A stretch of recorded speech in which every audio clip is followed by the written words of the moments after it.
It's a bad combination. The nuclear industry wants you to ignore climate change, except, of course, for their propaganda that somehow nukes are going to save us from climate change, and they tell us actually it has no consequences in reactor operations. But then you hear a real expert who not only tells the truth about the nuclear climate change nexus, but gets to publish it in mainstream media, and he tells you, the conclusion from Moody's analysis is simple. In an increasingly climate-disrupted world, nuclear power anywhere will be more costly. Under constant and unpredictable climate threat, it may not even be able or capable of generating power. If Exelon's reactors are unprofitable now, what will they be in such a future? It's a dangerous gamble, environmentally and economically, to rely on nuclear power in energy planning. Therefore, no amount of creative financing, subsidies, or bailouts in any form is justifiable or should be approved. Well, when you become familiar with the true impact of climate change on nuclear reactor operation, not just in terms of health and safety, but in terms of the money, the only thing the nuclear industry does pay attention to, you realize that it is well past time to shut them all down so that all of us can get out of that awful, dangerous seat that we all share. Nuclear hot seat, what are those people thinking? Nuclear hot seat, what have those boys been drinking? Nuclear hot seat, the corium is sinking. Our time to act is shrinking, but our activists are linking. Nuclear hot seat, it's the bomb. Welcome to Nuclear Hot Seat, the weekly international news magazine keeping you up to date on all things nuclear from a different perspective. My name is Libby Halevi. I'm the producer and host, as well as a survivor of the nuclear accident at 3 Mile Island from just 1 mile away. So I know what can happen when those nuclear so-called experts get it wrong. This week, 2 separate interviews related to climate change and nuclear. In the first, we talk with Dave Kraft of Nuclear Energy Information Service on his recently published commentary on what he calls Exelon's nuclear hostage crisis, an article which has proved wildly popular and is helping focus legislator attention on nuclear issues in Illinois. Then, we'll learn about the new website voteclimate2020.org, which helps voters here in the U.S. vet their candidates for climate policy, a focus which includes their stance on nuclear issues. We'll talk with the website's visionary founder, Robert Manning, and Maggie Gundersen of Fairewinds Energy Education, who worked with Robert to create the website. It's nonpartisan, factual, all information vetted, and an important source as we barrel towards the November 3rd election. We will also have nuclear news from around the world, numbnuts of the week for outstanding nuclear boneheadedness, and more honest information than Randy Rainbow has yet put into one of his satire songs. All of it coming up in just a few moments. Today is Tuesday, September 15, 2020, and here is this week's nuclear news from a different perspective. Here in the U.S., the nuclear industry and the Nuclear Regulatory Commission continue in lockstep to use the coronavirus pandemic as a smokescreen to force ahead their agenda. This comes into focus nowhere better than in New Mexico, where the push to make New Mexico a nuclear sacrifice zone by citing a so-called interim storage dump for high-level nuclear waste continues to move forward. Indigenous tribal members from a multitude of tribes, along with local residents, are pushing against this in what they are calling one of the most blatant forms of environmental racism. A permanent repository for high-level nuclear waste would be illegal to build in New Mexico.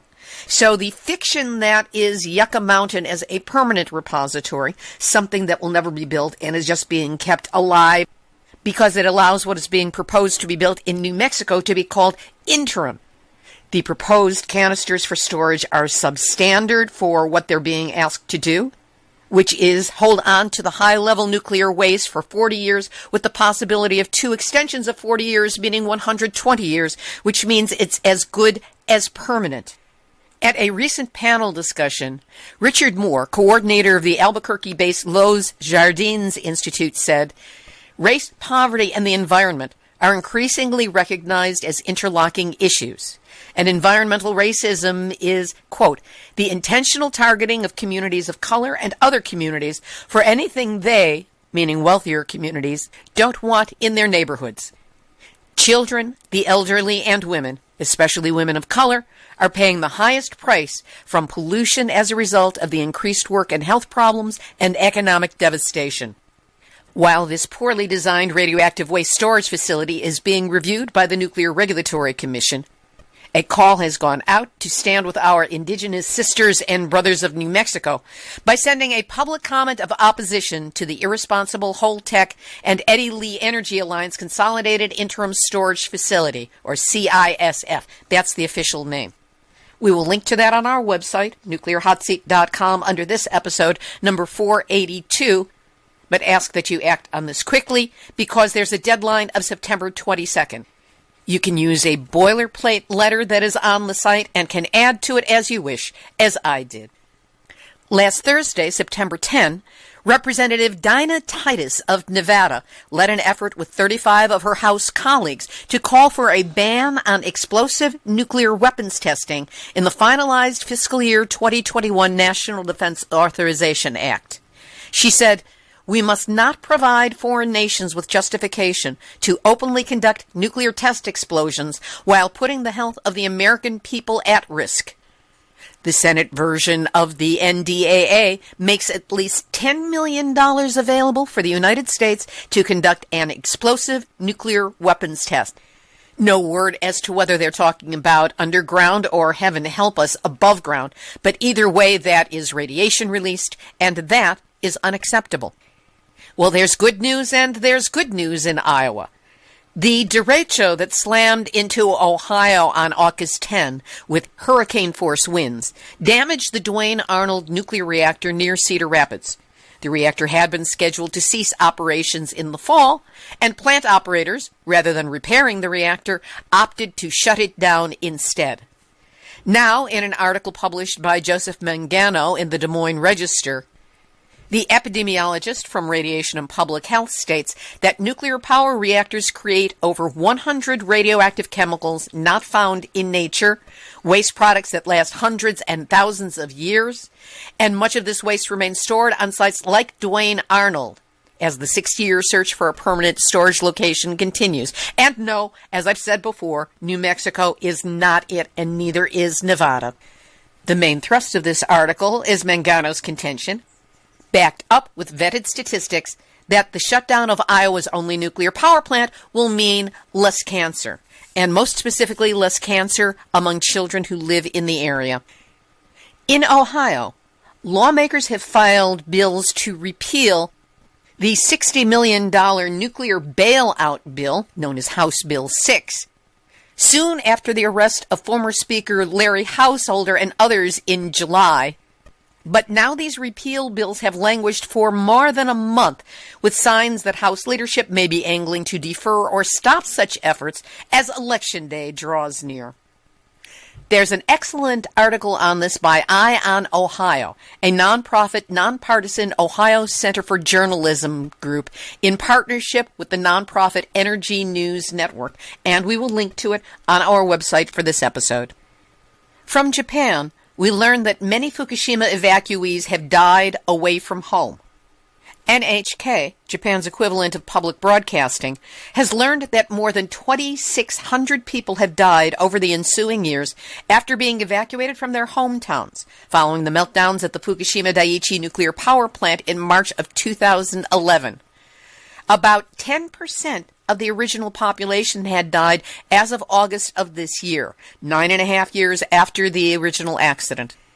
So the death toll from Fukushima continues to increase, though officials are obviously refusing to see it that way. And now, Nuclear hot seat, nuclear hot seat, nuclear hot seat, numbnuts of the week. Wow, NPR. When you get it wrong, you really get it wrong.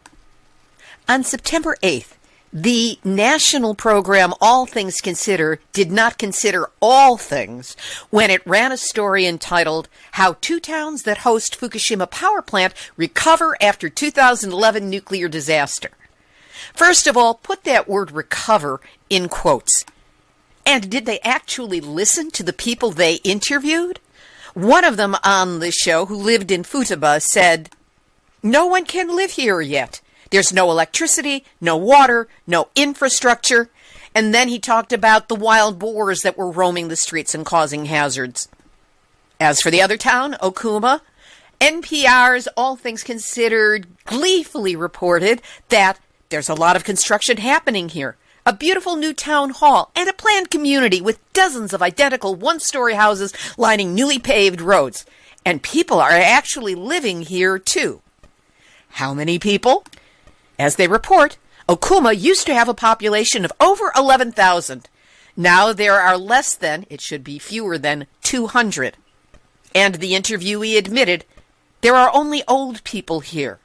What young family would want to live here? Any school, hospital, or grocery store is miles away. Look, Japan keeps trying to game us into thinking that the Olympics are going to be safe, that everything in Fukushima is fine, and that there is nothing to worry about. The real story is much more grim than that, and you can hear all about it firsthand on two special reports from Nuclear Hotseat last year, episode number 439 and 440 from November, an on-the-ground report from Fukushima Prefecture, which includes Futaba and Okuma, by Beverly Finlay Kaneko and Yuji Kaneko. They have genuine observations on things that, all things considered, totally missed. And that's why, all things considered, you are this week's Nuclear hot seat, numbnuts of the week. As I said, we will have links up to the two previous Nuclear Hot Seat stories that deal with what's happening on the ground in Fukushima Prefecture. That will be under this week's episode, number 482. In the UK, Hitachi Limited is poised to withdraw from a proposed UK nuclear power plant, the Wyfla project in Wales. After suspending work on the 20 billion with a B pound, or $25.7 billion US dollars project in January of 2019, after failing to reach a financing agreement with UK government, the Japanese firm recently concluded it was impossible to restart work. Thus, Wyfla joins planned UK nuclear power projects in Oldbury and Moorside as having been suspended since Hitachi and Toshiba Corporation were unable to secure financing or partnerships. Word on the street against nuclear seems to be getting out. In Kenya, it appears that country is determined to build a nuclear power plant, despite reservations expressed against this project over the years by many concerned Kenyans. A recent article in Business Daily Africa reported that solar energy power plants can be built at much lower costs.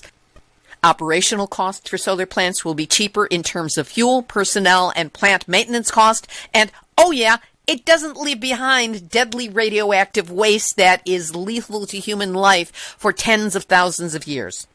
This message to Kenyans include, Kenya cannot afford the cost of nuclear energy and the attendant human cost. Now, how do we convince the U.S.? South Korea is having nuclear problems. Their nuclear safety agency has launched a probe into two nuclear reactors, units 1 and 2 at Hanul Nuclear Power Plant, in the northern part of South Korea, after a radiation alarm went off at a joint facility. No radiation leaks have been reported thus far. Climate change impacting nukes? Give a listen. Also in South Korea, Typhoon Haishen interrupted the operation of two nuclear reactors on the southeastern coast. The reactors went into automatic shutdown, or a scram, due to a malfunction in the reactor cables facilities caused by the typhoon. That brings to 6 the number of reactors that have been shut down in South Korea due to problems caused by recent hurricanes. These shutdowns were caused by a change in the salinity of the cooling water, the saltiness of the cooling water that came about because of the typhoons, and investigators say the issue was preventable and should have been foreseen. This is raising concerns about the safety of nuclear power. Ya think? More on climate change and nukes. Record floods have threatened a nuclear power site in Bangladesh. At least a quarter of the country has been experiencing intense flooding because of monsoon season. And one of the areas deeply affected is the Pabna district, home to the construction site of Bangladesh's 2 nuclear power reactors at the Rohpur nuclear power plant. The article from the conservative climateandsecurity.org states that as climate change intensifies, the threat of severe damage to the nuclear power plant increases, as does the likelihood of a nuclear disaster that could devastate millions. And there's a long and thorough article from the conservative utilitydive.com entitled, "For Nuclear Plants Operating on Thin Margins, Growing Climate Risks Prompt Tough Choices." It cites the recent Moody Investor Services report that found credit risks for nuclear plant operators will grow over the next 2 decades due to climate hazards. Also cited were rising sea level, the temperature of water being too hot to actually cool the nuclear reactors, and increased flooding risks. And we will link to this article on our website under this episode, number 482. Here's the first of this week's 2 featured interviews. Dave Kraft is head of Nuclear Energy Information Service, or NEIS, based in Chicago. He regularly writes to mainstream media organizations with op-eds, opinion pieces, or corrections to their nuclear stories. They don't always pay attention, but recently they did, in a big way. And the response was so stunning, and the information so necessary, we decided to talk with him about it and learn what a major newspaper suddenly found so compelling in his message. I spoke with Dave Kraft on Monday, August 31st, 2020. Dave, do you often write commentaries or hopefully op-eds on nuclear issues, and are they usually accepted and run by the publications you submit them to? We pick and choose carefully when we will do an op-ed, partly because of the space restrictions for a lot of publications. But in this case, we felt it was certainly an issue that needed to be addressed immediately and decided to go full bore on it. The other problem with commentaries and op-eds is very often publications will have restrictions on first right of showing, and you can't use it again for so many weeks. We've tried to avoid those as much as possible, so we've gone for the shorter letters to the editor, where you don't have those kind of restrictions. But as I said, in this case, this was such an enormous issue, and the implications of it were so great that we felt we really need to put this into an op-ed commentary, which is what we did. The Exelon announcement took place on Wednesday, August 27th. And this appeared, your writing appeared on August 28th in the Chicago Tribune online version. How in the world could you pull something together this fast? Were you the only one who worked on it? Did this have to go through channels in any way? The actual writing was very simple. These are arguments that we have been making since 2014 here in Illinois on why nuclear is really a horrible energy choice for the long term. So it was very easy to cobble together the pieces we had, associating it with the arguments that are in the Moody's report, which came out early last week, suggesting that nuclear power plants are really going to have a rough time in a climate-disrupted world and are going to cost more if they intend to operate them. So on our end, it was a very easy thing. And very often when we write these, we convert them to a part of a series that we call. Here we started this about 4 years ago, and it's called Illinois Energy Transformation. And this would have been the 19th version of that had we not ended up in print, which we did, fortunately. So, as I say, on our end, it was very easy. What was remarkable, though, was, again, the quick turnaround time from the Chicago Tribune, which very much surprised us. We submitted it early afternoon on Thursday, And by Friday morning, we had a contact back from them. We had to sign a waiver, which I guess is new policy for commentaries. And then we saw it online Friday afternoon, so we were just amazed that they turned it around so quickly. And now it's appeared in the print version as well. That is correct. Today is Monday the 31st, and it's in the print version today. Let's give people a chance to hear what it was that got published, that got written by NEIS and submitted to the Chicago Tribune, and was published in both the online version and, as of today, the 31st of August, the print version of the newspaper. So we titled it, Time to End Exelon's Nuclear Hostage Crisis. Quote, Nuclear Hostage Crisis, Day 2363, unquote. Yes, that's right. It was March 9th, 2014, when Exelon announced that they would close nuclear plants if the Illinois legislature, under House Speaker Michael Madigan's watchful eye, did not bail them out. The jobs lost, more dirty fossil fuel burned, tax bases destroyed. The horror. So in 2016, the legislature paid the $2.35 billion ratepayer-funded ransom to Exelon's Nuclear Hostage Crisis Fund. Crisis averted, right? Wrong. Exelon returns with more ingenious ways of legally extorting ratepayer funds through proposed legislation, which unfortunately for them, Illinois Governor Pritzker doesn't like, perhaps in no small part due to the fact that the FBI's investigation of suspected illegal lobbying practices that produced the first $2.35 billion ransom payment. Exelon's response? Yet another nuclear hostage crisis. Today, last week, August 27th, Exelon announced potential 2021 closure dates for its Byron and Dresden nuclear plants. Both were on the Exelon's 2014 closure list. This is the culminating event in a week-long spate of pro-nuclear op-eds that have appeared in the Tribune and elsewhere, begging the legislature to somehow save those money-losing reactors. The timing of this nuclear kabuki theater is quite unfortunate, however. Earlier this same week, Moody's Investment Services released a report torpedoing both the long, ridiculous claims of cheap nuclear power and the opportunistic pro-nuclear claim of nuclear power being needed to address the climate crisis. The Moody report states, climate hazards are likely to worsen for nuclear plant operators over the next 2 decades, with severity varying by region. Secondly, ultimate credit impacts depend on the ability of plant operators to invest in mitigating measures to manage risks. English translation? Running nuclear plants safely in an increasingly climate-disrupted world is going to cost more money, if they can even run at all. The conclusion from Moody's analysis is simple. In an increasingly climate-disrupted world, nuclear power anywhere will be more costly. Under constant and unpredictable climate threat, it may not even be able or capable of generating power.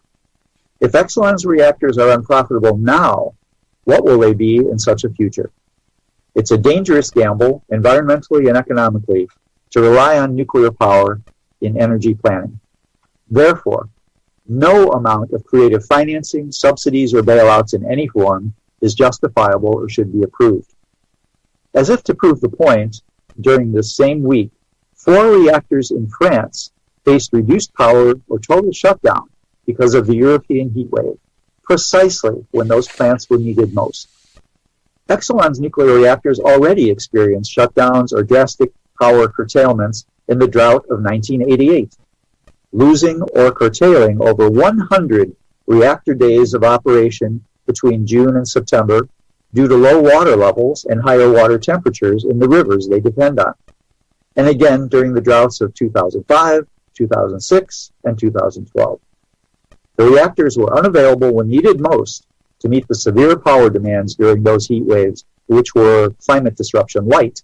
Future predicted conditions will be much more severe and unpredictable.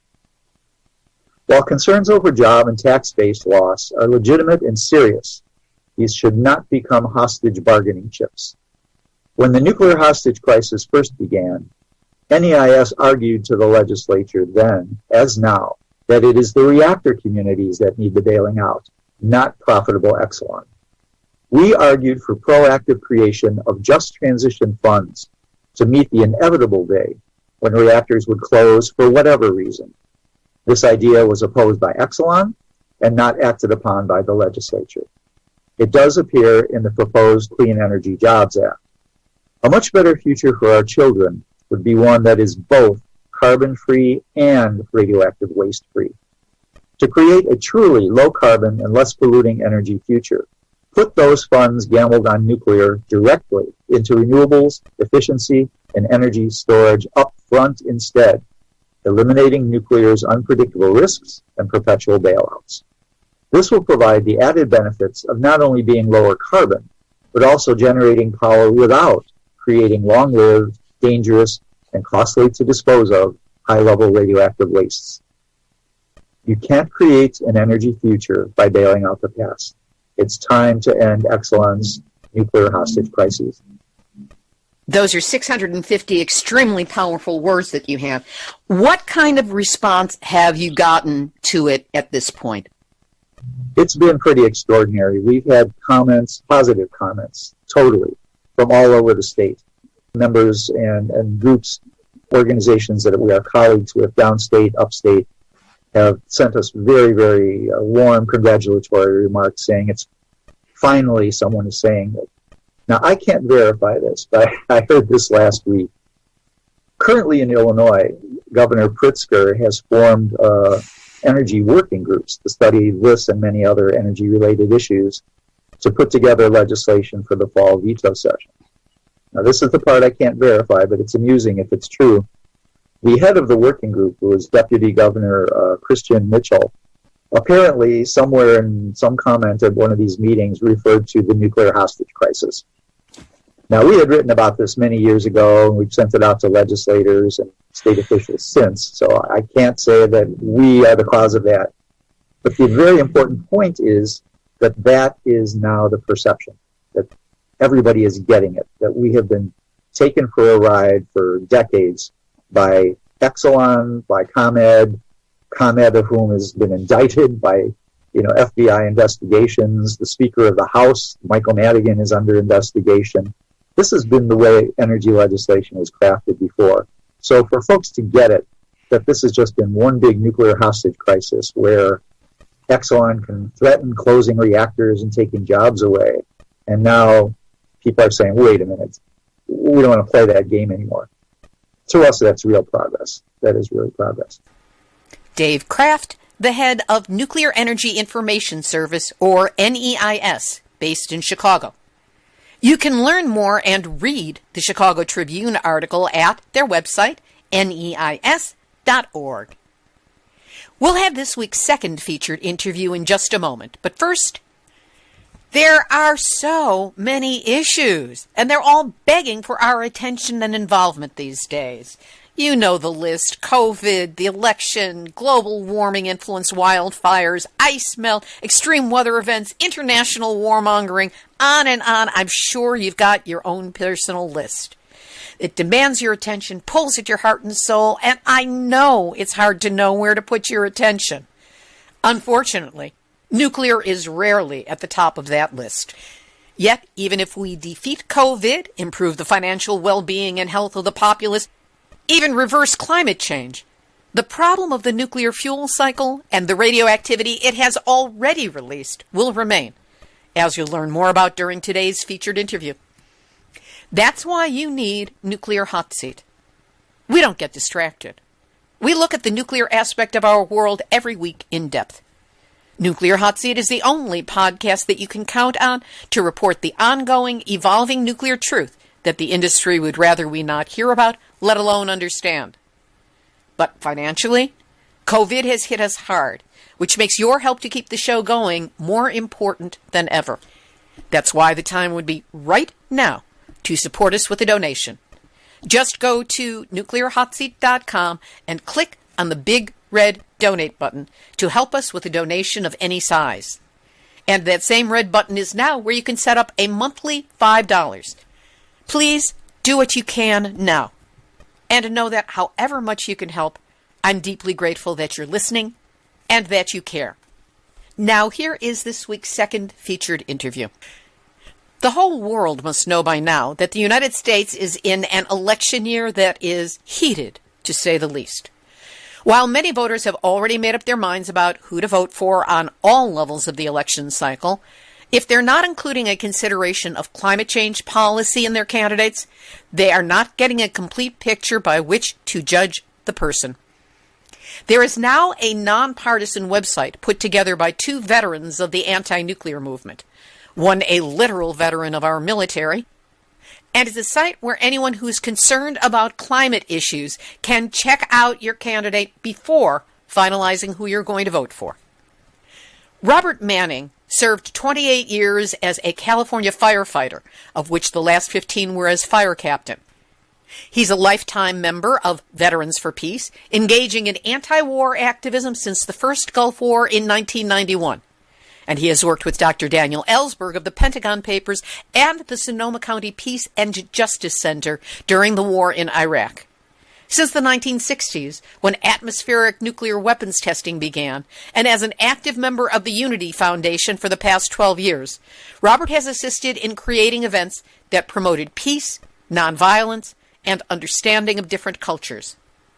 Maggie Gundersen, our other interviewee, founded Fairewinds Energy Education, a 501c3 nonprofit with a mission to educate the public about nuclear power production, engineering, reliability, and safety issues.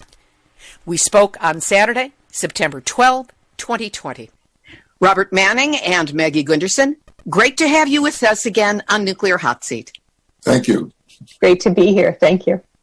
We're going to be talking about voteclimate2020.org, but I always think it's important for people to understand who's behind a project, where it's coming from, and the motivation behind it. So, Robert, this has been your baby from the start. Tell us where this idea came from and also a bit about who you are and what you bring to the table. Absolutely. I'd be happy to. I'm 84 years old. I'm blind. I spent almost 30 years of my life as a firefighter. And, the evidence around us here in regards to climate change, particularly in California, is pretty self-evident.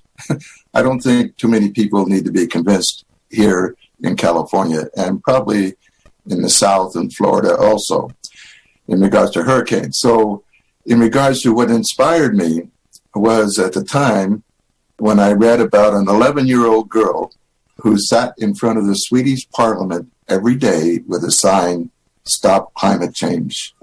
She did this every day until she was recognized, and now she's 17, and this is Greta Thunberg. And when I heard about her sailing across the Atlantic with her father and a crew of 3 on a racing yacht, I thought, wow, that's really something. And then she sailed again across the Atlantic, back across the Atlantic to Spain.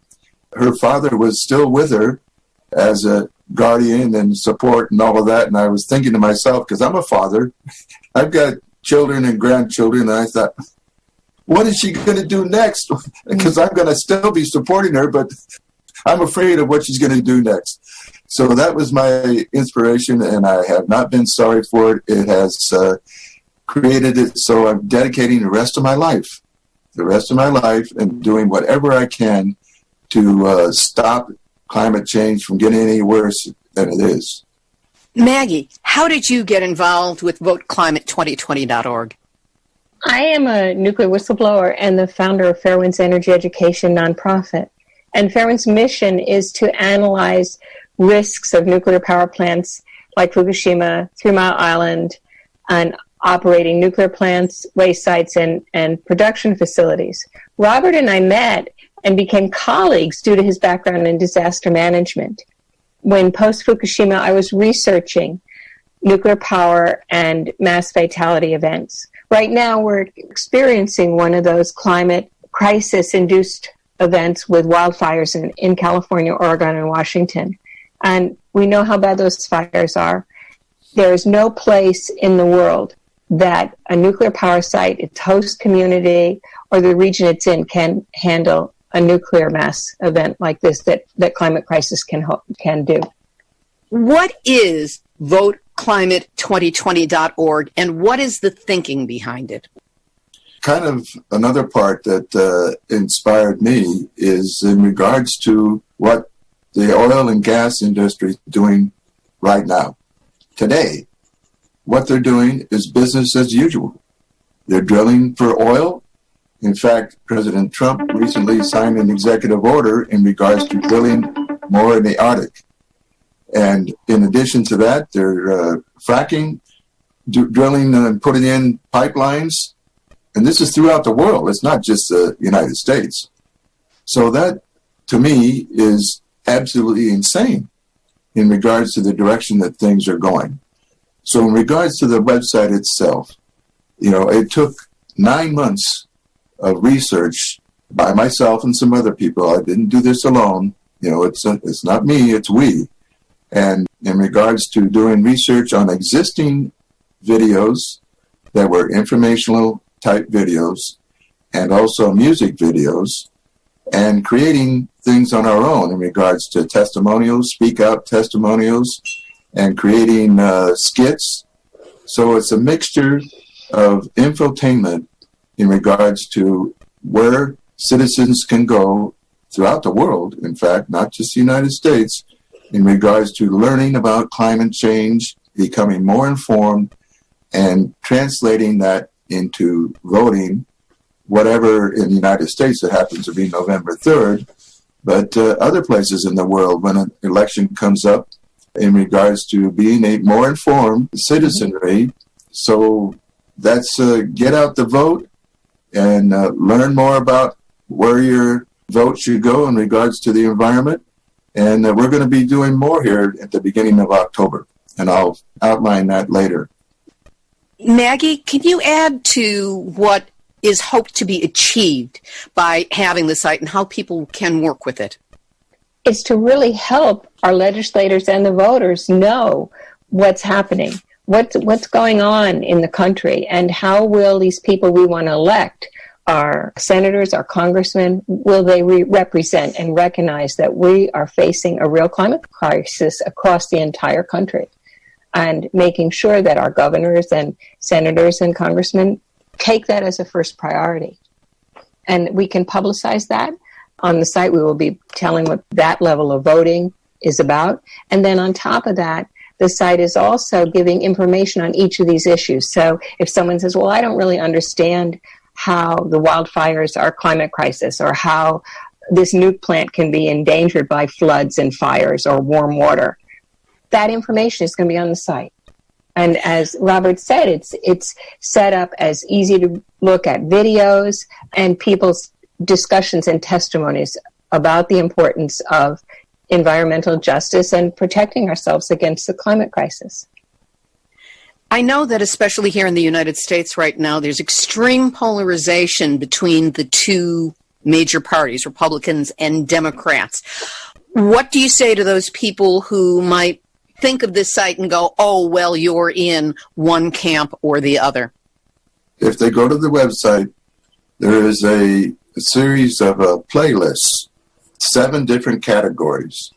And the categories run all the way from Jane Goodall to people of color and environmental justice. And in regards to the politics, there is a playlist in regards to both Democrats and Republicans who are for climate change. There are 2 Republicans with videos on there. One is George Shultz, who was the Secretary of State for at least 4 Republican administrations, and he's for climate change. And also Bob Inglis, who is a very conservative Republican, and he's for climate change. And he was inspired by his son. In fact, he says on the video, before his son talked to him, whenever he heard the word Al Gore, he just shut down, wouldn't even listen any further. But now his son talked to him in regards, and so he's changed. So we would direct people to that particular playlist if that's their interest. But as I said, there's eco-friendly eating, there's species extinction with Dr. Jane Goodall, there's Greta Thunberg, There's testimonials by a gentleman who's a scientist, Andy Gunther, who is a part of the Union of Concerned Scientists. And there's ordinary people, too. I'm on there, in fact, and I'm just ordinary Robert Manning citizen. You name the aspect of climate change, and it's there. In fact, I've got a sign here in regards to vote climate. You know, if we don't, all of us, not just a few of us, it's going to take all of us, or climate change is going to get worse. You know, and so it's like, let's take the steps, and the way to do it is, listen, we don't have the money, we don't have the power, that's already there. What we do have, if people are convinced, we can move mountains. We have people, citizens. And if we work together, like I'm saying, we can move mountains. And we can't do it alone. I know I'm sitting here in California in the middle of some of what the climate crisis is looking like, with the fires and the smoke and the need for HEPA filters and sequestering inside, not just from COVID, but from the smoke. So if I'm hearing you correctly, Robert, and Maggie, you can speak to this as well, this is a nonpartisan site. You're not saying vote Republican, you're not saying vote Democrat, you're saying vote according to climate. It's not only nonpartisan, it's nonprofit also. Actually, if you go to the website, there's a page that's called the Unique page. What is unique about the website and this whole approach to voteclimate2020.org is we've taken different aspects of climate change that most other environmental groups do not include. One is nuclear power, and Maggie can speak to that. Another is militarism and climate change. Woody Powell is featured on that. In fact, he's featured on the homepage right now. He used to be an executive director of Veterans for Peace. He's 88 years old, and he's blind like I am, and he's still in there, fighting for trying to mitigate climate change. In addition to that, we have a youth group that pedaled 3,500 miles from San Francisco to New York. They've been back about 5 days from that experience, and they're on the website. We also have, like I brought out earlier, politicians who are for climate change. It's on the Unique page. If you go to that and go down, you'll see all these different aspects in regards to a collective approach to climate change. I think that Robert has done just an exceptional job in creating this whole concept and bringing in people from all ages, starting from teenagers all the way up to, as he said, to 88 years old. And it's just amazing. And everybody's working together to try and contact as many people as they can and say, look, the number one issue we have in front of us is climate crisis, climate change, climate emergency, whatever name you want to give it. The climate is what is going to impact our lives and hurt all of us. And we need to find people who are committed to putting that as a priority. What are the groups that have become involved so far, and what are some of the successes that you have experienced? It's been Fairewinds, of course, is a sponsor. Unity Foundation is a sponsor. PeaceChannel.com, Sustainable Rossmore. So it's a variety of groups. I happen to live in Rossmore that has 10,000 people, and you have to be 55 years or older to live here. So the Sustainable Rossmore is part of that, and so they're also a sponsor of what we're doing. It's growing. In fact, we just got notification that we've been fully endorsed by Veterans for Peace. That's an international organization, Veterans for Peace. Congratulations. Right, yeah, thank you. And so it's moving. If we can get some people of note involved, possibly even someone like Tom Steyer, I think he's pretty partisan, but we are nonpartisan. So I mentioned earlier about the early October. What we're going to put on the website beginning in early October, and not an exact date of October, but early October, we're going to put scorecards, environmental scorecards of all of the national candidates in regards to the Senate and the House and, of course, the President. and the governors, too, of the states. So the environmental scorecards will allow citizens, once again, to be able to vote more intelligently about climate change. I don't know if too many people know this, but the virus was indirectly caused by climate change. And how we have a video on there of a doctor, hereditary scientist, who has done research in regards to citizens going out more into the forest, the jungle, putting roads in to cut lumber and all that. And the wet markets in China is fairly certain that that's where the virus came from. AIDS came from a relationship from animals. SARS virus came from animals. So indirectly, the virus that we're experiencing right now came from climate change. So it sounds like other groups can still sign on and be supporters and be linked on this site as long as they have a nonpartisan stance against what's going on with the climate and the desire to work on climate change as a major issue. Maggie? Yes, as long as they're willing to take a nonpartisan stance and work together to help push a climate change agenda across the country in local communities, nationally, everywhere. And that's what we need. We need people who realize that we can't have mass evacuations. You know, the fires y'all are having out there. I mean, in Oregon, for example, today, there are more 40 or 50 people that are just missing and entire housing developments that are gone. We can't live that way as a community. And we can't live that way, for example, with the nukes. Different nukes have had flooding. As the water gets warm, as our sea levels rise, that puts the pumps at jeopardy for cooling the nuclear plants, and it also gives all kinds of environmental inversions so that the radiation stays down in an area, because all operating nukes have radiation released every day under the belief that it'll go up into the atmosphere. But it's not moving with this heavy climate change.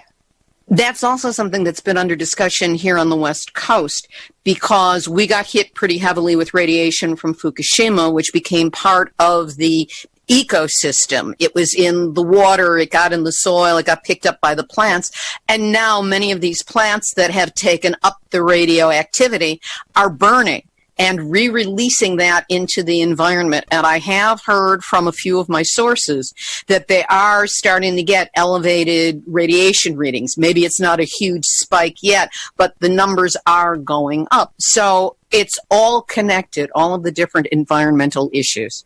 Say there are so many concerns on the entire West Coast because there are former nuclear test sites, there are waste dumps, there are retired reactors as well as active reactors. And a fire is not going to stop at the boundary and say, oh, that's a nuke plant, I'm not going to go there. And there's no methodology in place. I mean, Robert's a disaster management person to say, we can't stop that fire from crossing into these particular facilities. It'll go where it's raging. This is a question, because I know that Maggie knows the answer, is Fukushima. There's a river that goes right underneath the Fukushima power plant. And for highly radioactive material, highly radioactive, is flowing 24 hours a day, 365 days a year into the Pacific Ocean. Right, Maggie? Yes, that's correct. And there were steps that could have been taken, disaster management steps early on to reduce that possibility, but the government was unwilling to do that. It still would have been a tremendous amount of waste because the way they built the plant, water comes off the mountain and goes down into the ocean, and it goes right under the plants. Right. And in addition to that, the federal government has, in regards to the Fukushima prefecture, that's how they split up their nation, in regards to threatening, taking away subsistence money from the people who live in the Fukushima prefecture if they talk to the media. Is that correct? Yes, that is correct. They can't talk to the media. Doctors are not allowed to talk about the people who die in the hospital, people who have radiation poisoning, the miscarriages. They're not allowed to talk about anything like that. We've had individual doctors who have contacted us. A couple teachers were arrested because of what they were teaching in the classroom because they're not allowed to say that there's anything bad with nuclear power. I don't think it can be overemphasized that we don't have the power, we definitely don't have the money, but we do have the people if we act together. And we can move mountains. We really can. And fortunately for us, we still have the ballot box, although they're trying to take that away too by devious means. You know, it's an appeal for us to work together. And in regards to what people can do today is to go to the website and volunteer, and you can help form alliances with other organizations that, you know, we will put them on the website, these various organizations. And in regards to helping do research in regards to the environmental scorecards, you know, it takes volunteers, it takes people to do the research. So there's plenty to do. Just contact us. And there are different things to do in every part of the country. You know, on the West Coast, you're all facing the wildfires now and the heat, the tremendous heat. And here in South Carolina and this region of the country, we're facing hurricane season. You know, every place in the country, when I lived in Vermont for 17 years, we had the ice storms and the blizzards. Every place in the country has climate-induced issues, and nothing has been done on a national level to protect our communities. The main focus right now is November 3rd here in the United States. And I am trying to be in a positive space and say, no, we can do this. This is people-powered, and we can do this, and we will have a new administration. And then we have ongoing work to do in helping them look at the climate issues in front of us.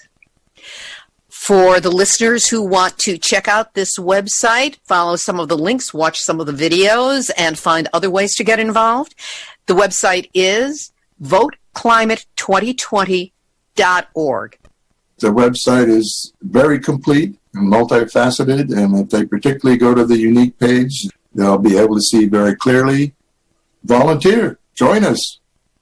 I know the listeners of Nuclear Hot Seat are very motivated to get involved, to be educated, and I'm hoping that they will follow this lead, check out the website, and see what they can do to get involved. For now, Robert Manning and Maggie Gundersen, always great to have you with us here on Nuclear Hot Seat. Thank you, Liz. Thank you very much. Robert Manning of the Unity Foundation and Maggie Gundersen of Fairewinds Energy Education. Please check out the nonpartisan, info-rich website that they and others with them created, voteclimate2020.org. And if there's any way you can help them out with their further work, please contact them directly.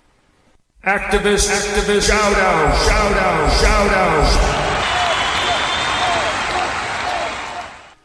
Congratulations to the winners of the 2020 Nuclear Free Future Award. In the education category, it went to Jack and Felicia Cohen-Joppa for their organization and newsletter, The Nuclear Resistor. Over the past 40 years, The Nuclear Resistor has chronicled more than 100,000 anti-nuclear and anti-war arrests around the world, while encouraging support for more than 1,000 jailed activists. Canadian Ray Atchison, director of Reaching Critical Will, was the winner in the solution category. Journalist Fedor Maryasov and lawyer Audrey Televlin from Russia won in the resistance category. And Native American activist and New Mexico Democrat, U.S. Representative Deb Haaland, received an honorary award for special recognition. Nuclear Hot Seat congratulates all the winners, and we look forward to catching up with you on a future broadcast. Scott Portzline, the security consultant for 3 Mile Island Alert, will be presenting on the problems associated with sabotage and terrorism of U.S. nuclear power plants. He will be discussing improvements that have been made and the vulnerabilities that still exist, as he reveals numerous examples of security breaches. The discussion will also include what you can do for nuclear safety.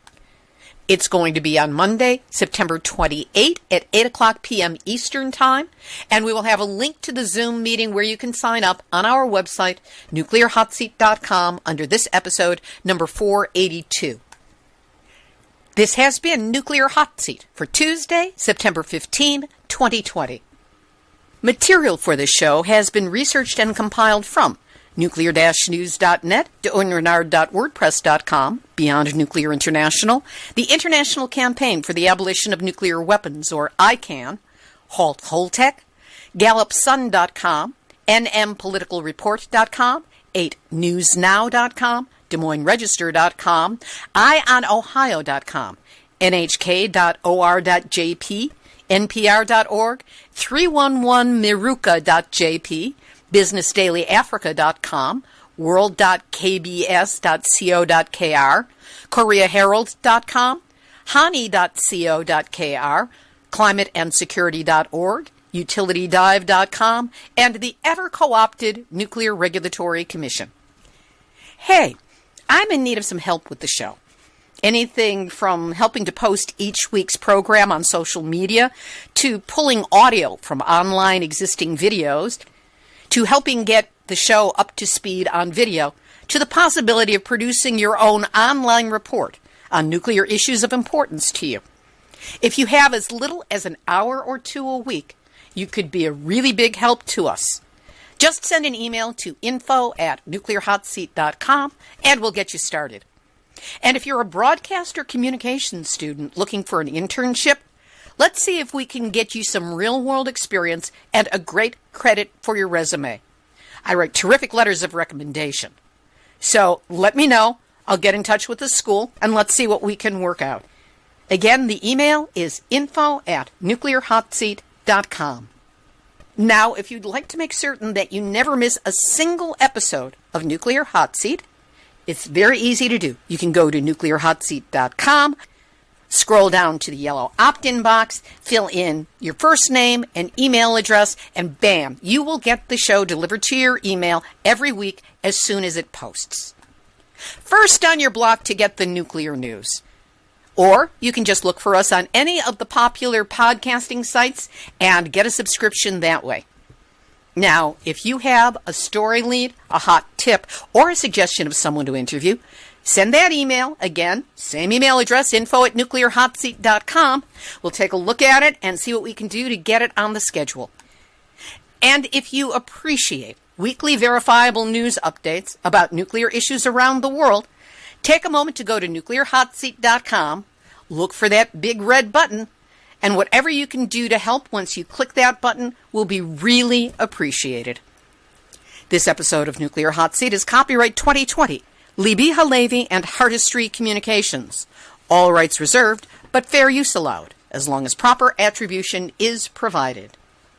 This is Libby Halevi of Hardistry Communications, the heart of the art of communicating, reminding you, lies that minimize nuclear radiation impact might make some people feel safe, but words won't change scientific facts.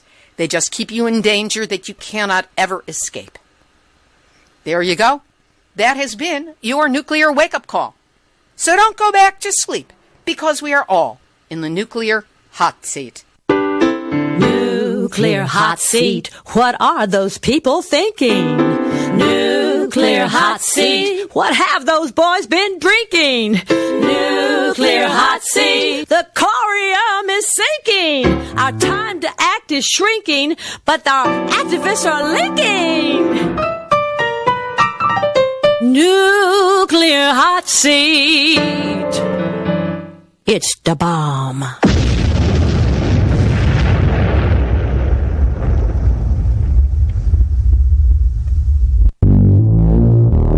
Question everything.